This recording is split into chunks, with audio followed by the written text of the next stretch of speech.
Eh bien, bonjour à tous. Je vous invite à ouvrir votre Bible dans la première épître aux Corinthiens. Nous allons continuer notre série de prédications. 1 Corinthiens chapitre 6, versets 1 à 11.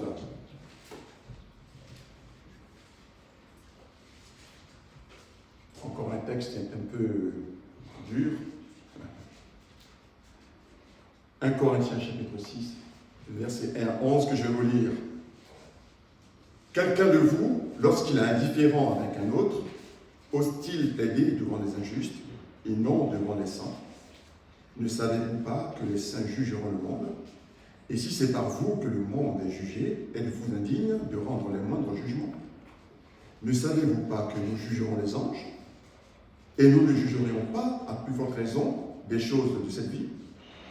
Quand donc vous avez des différends pour les choses de cette vie, ce sont des gens dont l'Église ne fait aucun cas que vous prenez pour juge. Je le dis à votre honte. Ainsi, il n'y a parmi vous pas un seul homme sage qui puisse se prononcer entre ses frères. Mais un frère plaide contre un frère, et cela devant des infidèles. C'est déjà un certain défaut chez vous que d'avoir des procès les uns envers les autres. Pourquoi ne souffrez-vous pas plutôt quelque injustice? Pourquoi ne vous laissez-vous pas plutôt dépouiller? Mais c'est vous qui commettez l'injustice et qui dépouillez. Et c'est envers les frères que vous agissez de la sorte. Ne savez-vous pas que les injustes n'hériteront point le royaume de Dieu?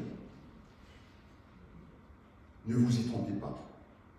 Les impudiques, ni les idolâtres, ni les adultères, ni les efféminés, ni les infâmes, ni les voleurs, ni les cupides, ni les ivrognes, ni les outrageux, ni les ravisseurs n'hériteront le royaume de Dieu. Et c'est là ce que vous étiez, quelques-uns de vous. Mais vous avez été lavés, mais vous avez été sanctifiés, mais vous avez été justifiés au nom du Seigneur Jésus-Christ et par l'Esprit de notre Dieu.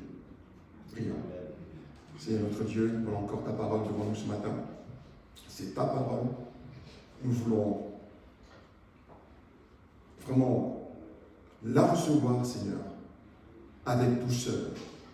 Nous voulons la recevoir avec humilité. Enseigne-nous ce matin, mon Dieu, au nom de Jésus-Christ. Amen. L'une des spécialités de Dieu,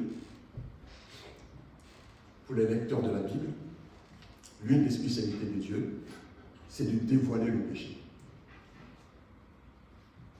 Ça fait partie de ces choses qui nous font beaucoup craindre le Seigneur. Dieu dévoile toujours le péché. Parfois, Dieu intervient directement. Il a démasqué le péché d'Adam et Ève dans le jardin.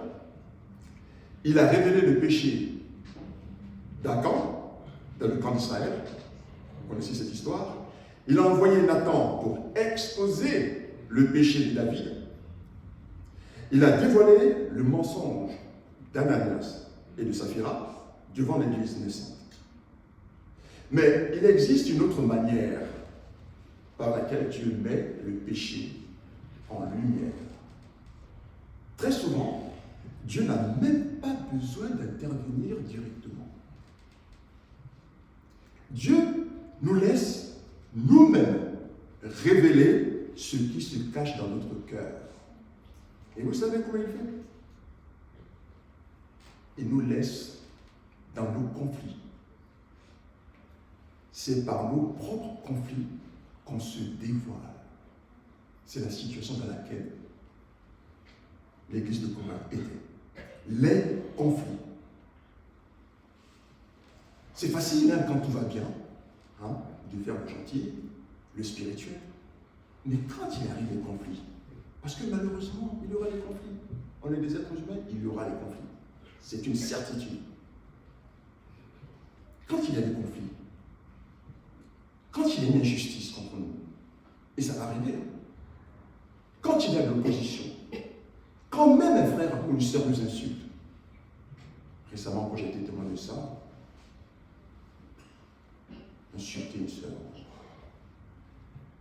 Eh bien, le conflit va démontrer, exposer ce qu'il y a dans notre cœur. Le conflit ne crée pas notre caractère. Le conflit révèle notre caractère. Le conflit ne crée pas notre orgueil. Le conflit dévoile notre orgueil. Le conflit ne crée pas notre jalousie. Le conflit dévoile et met en lumière notre jalousie. Et ça me fait penser à Corée, la révolte de Corée. Vous vous rappelez cette histoire? Corée, c'est le cousin d'Aaron. Et Corée voit que Aaron et son frère Moïse, c'est toujours eux qui sont les leaders. Alors Corée n'est pas content. Pourtant, il avait déjà une place. Mais il n'est pas content parce qu'il ne comprend pas pourquoi c'est toujours eux. Et spécifiquement Aaron. Il voulait la place d'Aaron. Parce que Aaron était le souverain sacrificateur. Et qu'est-ce qu'il va faire Corée? Il va générer un conflit. Le problème, c'est qu'en générant ce conflit, il a démontré qu'il ne pouvait pas être leader. Parce qu'un leader ne génère pas de conflit. Un responsable ne génère pas de conflit. C'est son propre conflit qu'il a révélé.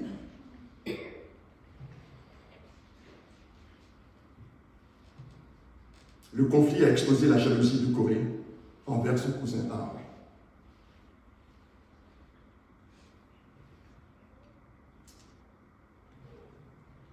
Après avoir traité les péchés secrets au chapitre 5, l'apôtre Paul arrive maintenant au chapitre 6. Et il met les pieds dans le plat de nos disputes relationnelles. Voilà pourquoi le titre de ce message est « Attention, tes conflits te démasquent ». La question que chacun de nous doit se poser ce matin, c'est quand les conflits apparaissent. Parce que ça apparaîtra. Quand les conflits apparaissent, chez moi à la maison, au travail, il y en a. Et dans l'église, quand ces conflits apparaissent, qu'est-ce qui sort de mon cœur? Comment je réagis? Frères et sœurs, montrons dans nos conflits que le Seigneur Jésus nous a réellement transformés. Parce que de toute façon, il y aura conflit. À la maison, au travail, à l'église. Dès qu'il y a rassemblement d'êtres humains, il y a conflit. Mais dans ces conflits-là, Dieu compte sur nous pour montrer que nous avons vraiment été transformés par le Seigneur Jésus-Christ. C'est ça le message de ce matin. Comment fait-on pour montrer qu'on est transformé quand on est en plein milieu de conflits? Et l'église de Corinthe va nous exposer ces choses-là. Paul nous donne ici 3 grands domaines que nous devons absolument sauver d'urgence. C'est-à-dire qu'il y a des domaines qu'il ne faut pas toucher lorsqu'on est dans le conflit. Et c'est ce que nous allons voir ce matin. Il y en a 3. Le premier domaine qu'il faut absolument préserver lorsqu'on est dans les conflits, eh bien, c'est du verset 6 du verset 1 au verset 6. Le premier domaine, frères et sœurs, c'est notre témoignage. Notre témoignage. Dans cette partie, nous allons examiner pourquoi notre manière de laver notre linge sale devant les non-croyants détruit complètement notre crédibilité spirituelle aujourd'hui. Et vous allez voir que les non-croyants ne sont pas toujours ceux à qui on pense. Vous allez voir. Alors Paul commence ce chapitre avec indignation. Il dit au verset 1, « Quelqu'un de vous, lorsqu'il est indifférent avec un autre, ose-t-il plaider devant les injustes et non devant les saints ?» L'apôtre est carrément scotché. Il ne comprend pas comment des chrétiens arrivent à porter plainte contre leurs confrères pour des choses qui se passent dans l'Église.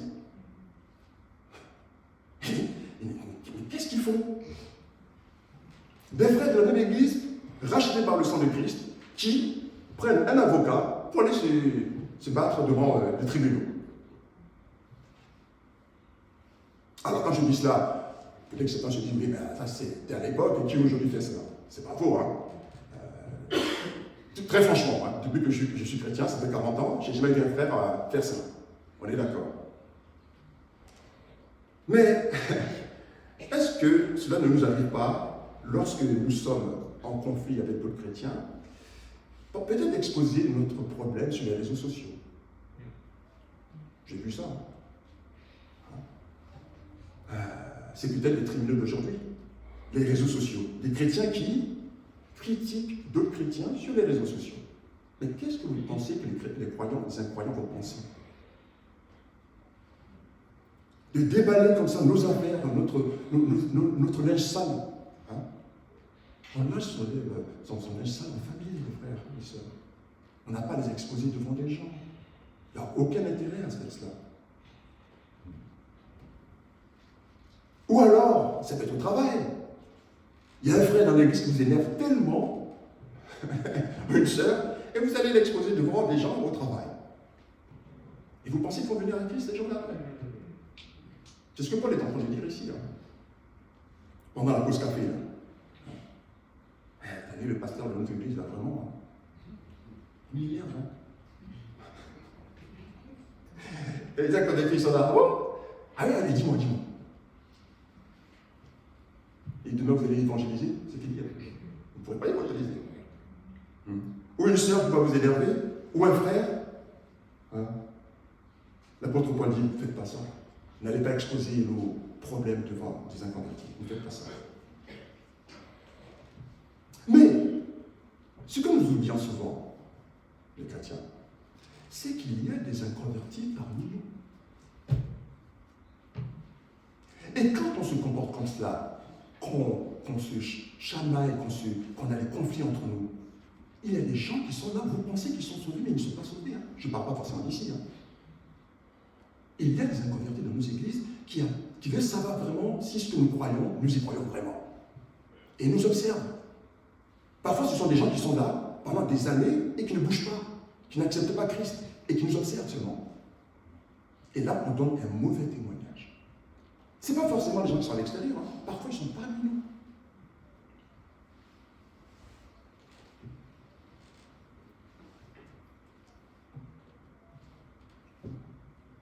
Et nos enfants,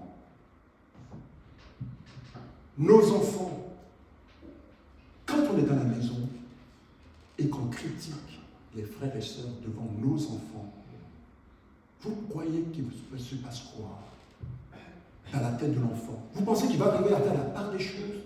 Et il va se dire, non, mais là c'est spécial.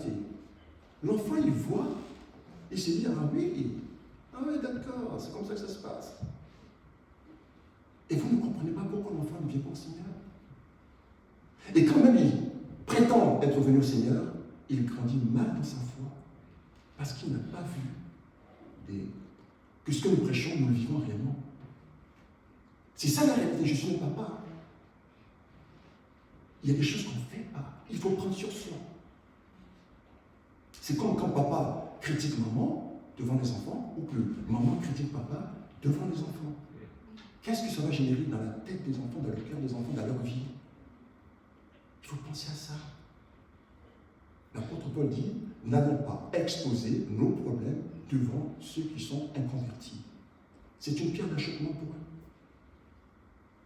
Alors, ne pensons pas seulement aux gens qui sont à l'extérieur, mais aussi ceux qui sont à l'intérieur.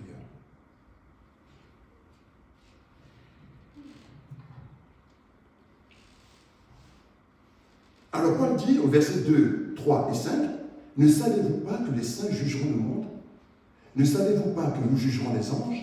Ainsi, il n'y a parmi vous pas un seul homme sage qui puisse prononcer entre ses frères. Il n'y a personne dans votre église pour pouvoir régler des problèmes de conflit.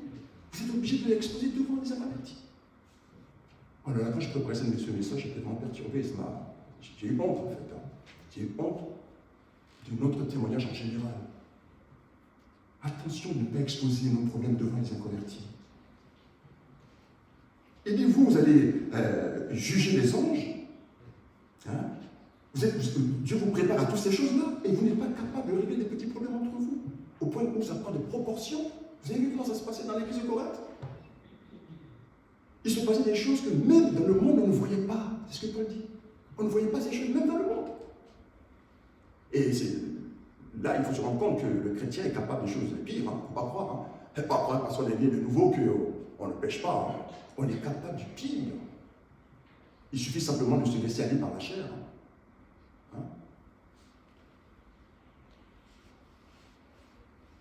Et alors il le dit, Paul, je le dis à votre honte. Il enfonce le clou, là, au verset 6. Il dit, mais un frère plaide contre un frère, et cela devant des infidèles. Quelle tristesse! Quelle tristesse! Nous qui avons été réconciliés avec Dieu par le sang du calvaire, on refuse de se réconcilier avec un frère. Paul dit, est-ce que vous avez compris l'évangile? C'est ce qu'il est en train de dire. Parce que ce qui fait honte, c'est qu'on a des gens dans le monde qui n'ont pas de Christ et qui se réconcilient plus facilement. Alors que nous, on doit être des spécialistes de la réconciliation. Dans votre travail, là où vous travaillez, vous devez être reconnu pour être quelqu'un qui est pacifique, qui passe son temps à réconcilier, à arranger les choses, à calmer les problèmes. C'est ça dont il est question. Attention, frères et sœurs. Dès l'instant où nous portons le nom de chrétien, c'est fini. On devient un responsable. On devient responsable devant les autres. Attention lorsqu'on parle des frères et des sœurs devant nos jeunes, devant nos enfants. Dieu déteste ça. C'est ce qui est écrit là. Parce que vous n'êtes pas sûr que vos enfants sont nés nouveaux. Attention à ça. C'est des choses que j'ai pu voir dans mon ministère. On peut être convaincu que oui, mais non, mais c'est bon. Non. Parce que les enfants, les jeunes qui sont là, ils vous observent. Ils nous observent. Ça peut être aussi le jeune converti, ça peut être quelqu'un qui fréquente l'église, ça peut être toutes sortes de personnes. Attention. Dieu regarde toujours la piété de notre vie privée et nos réactions. Ce ne sont pas nos talents qui importent à Dieu. C'est ce que nous sommes devenus. Et nous allons en parler bientôt. Le conflit montre immédiatement ce que je protège le plus. Est-ce que quand je suis en conflit, parce que ça va arriver, est-ce que ce qui m'importe, c'est le salut de ceux qui m'environnent, ou c'est plutôt moi? Si je dois penser aux autres, au salut des autres, je dois faire attention. Faisons très attention à notre témoignage pendant les conflits. Notre témoignage, c'est très important quand il y a un conflit.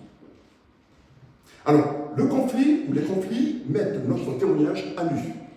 C'est une certitude. Mais maintenant, l'apôtre Paul va creuser encore plus profondément.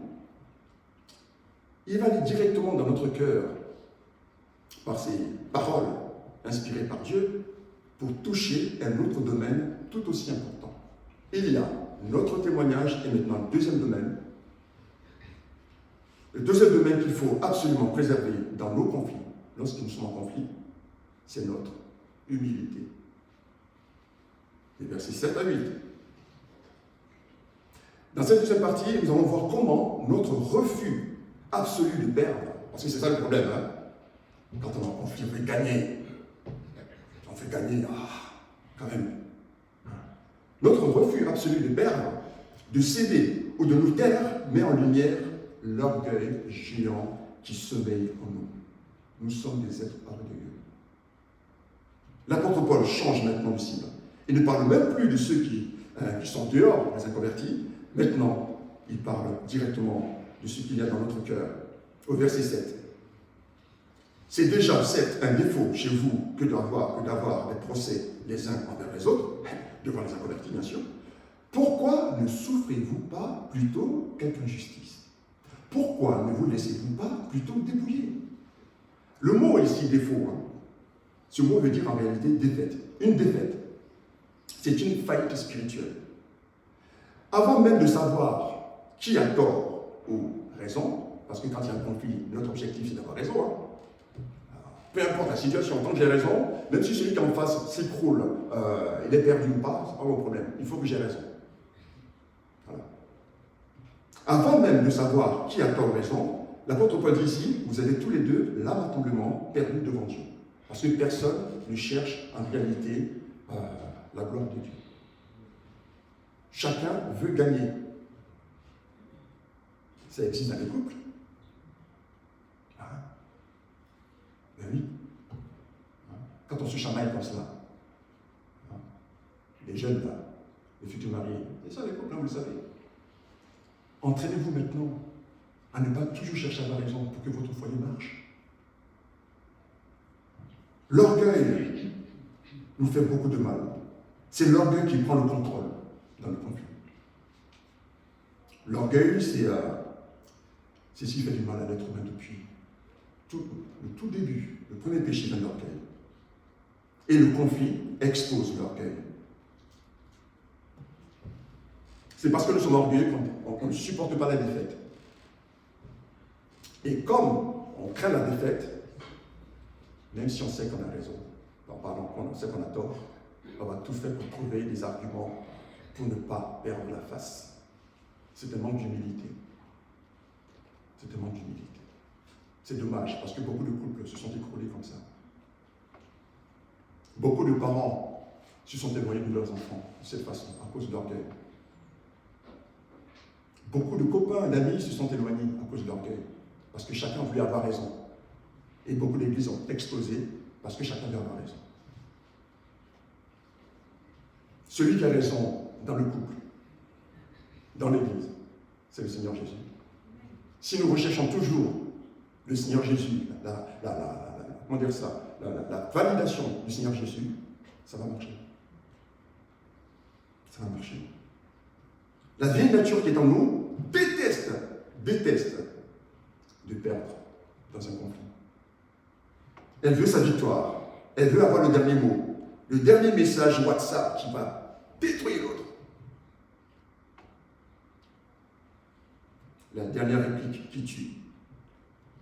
Alors l'apôtre Paul dit, pourquoi ne souffrez-vous pas plutôt quelque injustice? Ça veut dire quoi?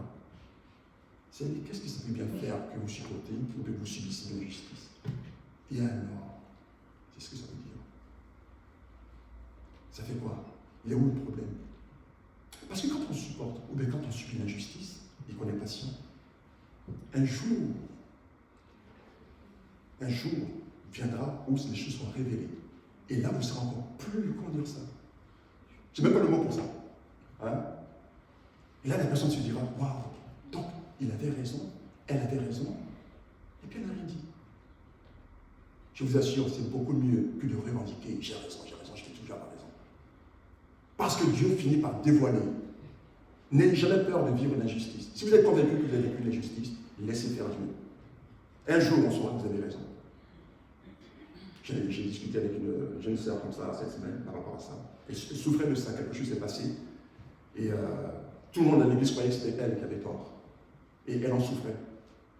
Je lui ai dit, laisse tomber. C'est pas grave. Prie juste. Un jour, les gens le sauront. D'ailleurs, ça a commencé. Les gens commencent à se rendre compte qu'elle avait raison. On ne supporte pas l'injustice. Pourtant, le Seigneur Jésus-Christ nous a montré l'exemple. Lui, il est allé jusque sur la croix, il n'avait pas y aller. C'est pour cela qu'on se rend compte, notre réaction, on se rend compte que dans nos réactions, on démontre qu'il y a des choses qu'on n'a pas vraiment comprises dans l'évangile. Si on subit l'injustice, ça fait quoi? Il est où le problème? Très franchement, voilà, à part si on cherche à tuer, ça va être autre chose. Mais sinon, c'est pas grave. Un jour, Dieu va dévoiler et démasquer la chose. Soyez patients. Bon, après, ne vivez pas sur ça. Hein, parce que si on vit sur ça pendant que Dieu démasque, on se dit, quand est-ce que Dieu va démasquer le truc? On ne vit pas non plus. C'est pas grave.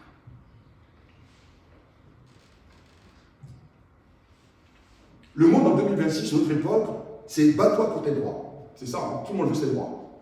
Hein, il paraît que nous, les Français, on a cette réputation-là, nos droits. On se moque de nous comme ça à l'extérieur. Tu es en train de manifester, c'est ce qu'on nous dit. Impose-toi. Personne ne le fera pour toi. Bats-toi pour tes droits.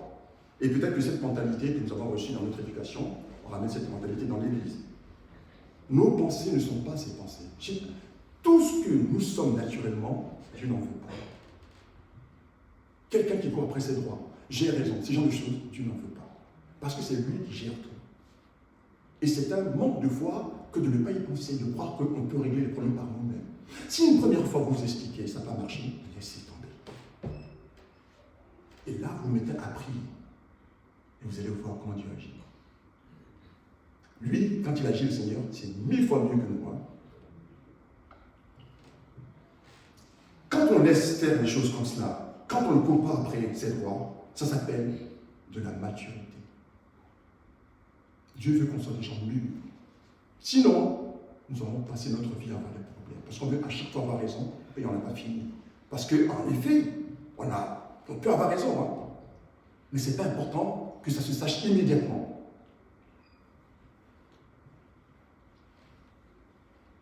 Et le problème ici dont parle l'apôtre Paul, verset 8, mais c'est vous qui commettez l'injustice et qui dépouillez, et c'est envers des frères que vous agissez de la sorte. Alors ça, c'est quelque chose de très important. Paul est en train de dire ici, et là il a vraiment démasqué les Corinthiens, hein, en fait il est en train de dire, vous vous présentez comme des victimes, bien sûr, mais dans votre manière de gérer les conflits, vous êtes devenus vous-même les bourreaux. Est-ce que vous comprenez? Il est en train de dire, vous voulez tellement avoir raison, vous voulez tellement vous venger, que finalement, alors qu'au départ vous avez raison, certainement, vous finissez par devenir vous-même les bourreaux. C'est ça le problème. Et Paul dit c'est dangereux. Arrêtez, ne faites pas ça.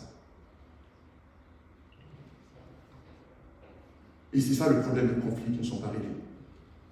Tu commences comme une victime, mais à cause de ton amertume, tu finis par pécher toi-même. Tu finis par chercher à détruire ton frère, celui pour qui Christ a versé son sang. Et tu penses que Dieu va te laisser faire? Non, il ne te laissera pas faire. Hein. Tu deviens ennemi de Dieu en te comportant de la sorte. Un enfant de Dieu, c'est quelqu'un pour lequel Christ a versé son sang. Il faut s'en souvenir. Quand on fait du mal à quelqu'un, c'est à Dieu qu'on fait du mal, d'abord. Et quand tu fais cela, tu utilises les armes du diable pour te défendre. On ne se sert jamais des armes du diable pour défendre la vérité. Ça ne marche pas. Et lui, c'est le texte dans lequel nous sommes. C'est un texte un peu dur, mais c'est bien ce texte-là. Mon frère, ma sœur, refuse systématiquement d'utiliser ces armes-là. Ce n'est pas grave si les gens pensent que tu as tort. Ce n'est pas grave si les gens pensent que c'est toi qui t'es au départ de ce problème. Tu as le droit de te défendre, mais ne cherche pas à tout prix à avoir raison. Dieu te donne la raison, en temps voulu.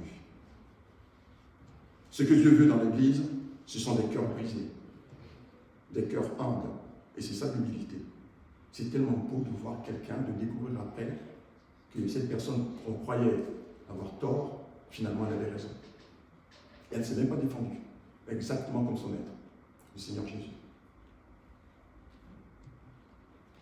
Le conflit ne crée pas l'orgueil. Le conflit révèle l'orgueil. Le conflit met notre témoignage et notre humilité à nu. Quel est notre témoignage aujourd'hui? C'est ça la question. Hein? Quelle est ma réputation? Pas seulement à l'église, hein, mais dans mon quartier, dans mon travail. Comment les gens me voient là-bas? Est-ce que j'aurais honte un jour que l'un de mes frères en Christ débarque au travail et entende ce que les gens disent de moi? Quelle est notre humilité aujourd'hui? Est-ce que nous sommes réputés pour être des gens humbles? Être humble, c'est pas baisser la tête, c'est pas ça. Hein. L'humilité, c'est ce qu'on vient de voir. C'est que même quand tu as raison, tu n'insistes pas. C'est pas grave. Et tu continues toujours à bien te comporter. C'est ça l'humilité. Hein. Dans ce contexte, bien sûr. Mais il y a un dernier niveau, et c'est le troisième point que nous allons voir, un niveau encore plus profond hein, que le témoignage et l'humilité. C'est qui nous sommes vraiment. Et ça sera le troisième domaine qu'il faut vraiment préserver. Le troisième domaine qu'il faut vraiment préserver, frères et sœurs, c'est notre identité. Notre identité, versets 9 à 11. Nous allons découvrir comment nos réactions dans les crises montrent si nous fonctionnons encore comme l'homme ancien. Ou est-ce que nous allons agir comme la nouvelle créature de Christ? Paul va maintenant dresser une liste de péchés qui fait froid dans le dos. Du verset 9 au verset 11. Il dit, « Ne savez-vous pas que les injustes n'hériteront point le royaume de Dieu? Ne vous y trompez pas, ni les impudiques, ni les idolâtres, ni les adultères, ni les efféminés, ni les infâmes, ni les voleurs, ni les cupides, ni les ivrognes, ni les outrageux, ni les ravisseurs n'hériteront le royaume de Dieu. Et regardez la phrase juste après. Il y a une phrase qui vient juste après. Et c'est là ce que vous étiez. Quelques-uns d'entre vous, vous allez le reconnaître tout de même. On se demande parfois, mais qu'est-ce que cette liste de crimes affreux, qu'est-ce que cette liste vient faire dans ce texte?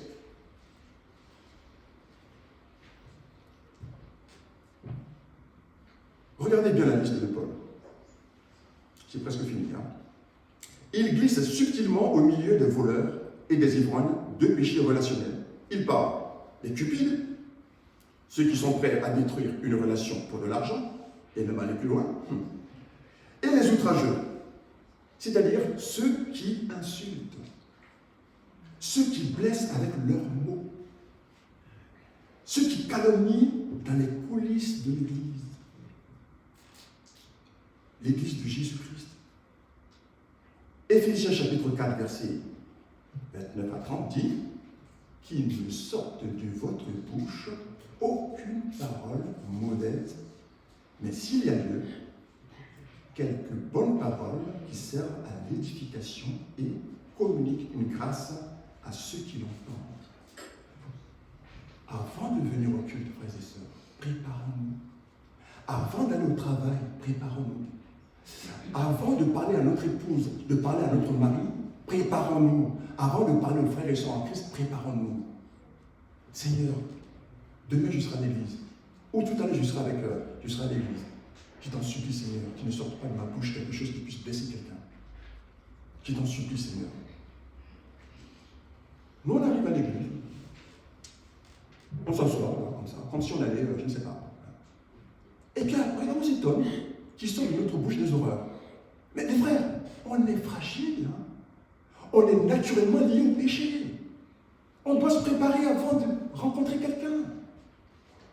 Quand un frère vous appelle, Jean-Louis, je peux t'appeler dans 5 minutes. J'aimerais parler de tel sujet avec toi. Paf, je me mets à prier, il faut prier. Seigneur, aide-moi à parler avec ce frère, que je ne dise pas des bêtises. Que je ne sois pas méchant. C'est ça le chrétien. On ne vit pas comme les gens du monde. Parce que nous savons que naturellement, la méchanceté, c'est en nous.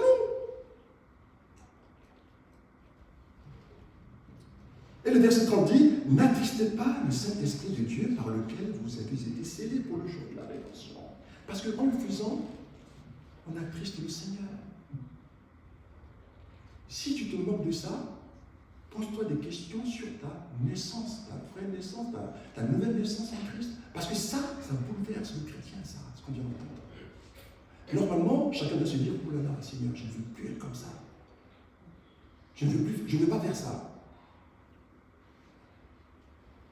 L'apôtre Paul met ici les querelleurs, les râleurs sur le même niveau que des pécheurs païens. Paul est en train de dire que se comporter comme cela, c'est comme si vous n'étiez pas né de nouveau, alors que vous êtes né de nouveau. C'est ce qu'il est en train de dire. Frères et sœurs, vous savez pourquoi souvent on prend certains frères de haut comme cela? Parce qu'on oublie ce qu'on était avant de venir à Christ. On oublie d'où on vient.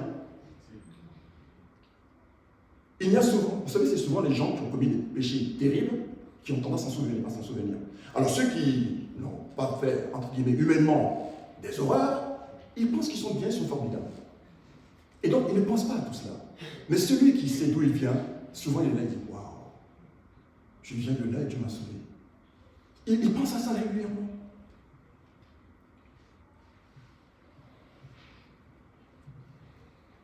On oublie ce que Christ a accompli sur la croix. On n'y pense même pas. Quand Paul dit au verset 11, mais vous avez été lavés, mais vous avez été sanctifiés, mis à part pour Dieu, mais vous avez été justifiés. Christ vous a sauvés. Et par l'Esprit de notre Dieu, il dit, vous avez été justifiés au nom du Seigneur Jésus-Christ et par l'Esprit de notre Dieu. Tu as été sanctifié, tu as été mis à part pour Dieu, tu as été justifié. Tu as été déclaré totalement non coupable par le tribunal de Christ, le tribunal céleste, La croix a définitivement réglé ton problème, ton gros problème, ton grand conflit avec Dieu. Et toi, tu te passes encore ton temps dans les conflits, dans les futilités.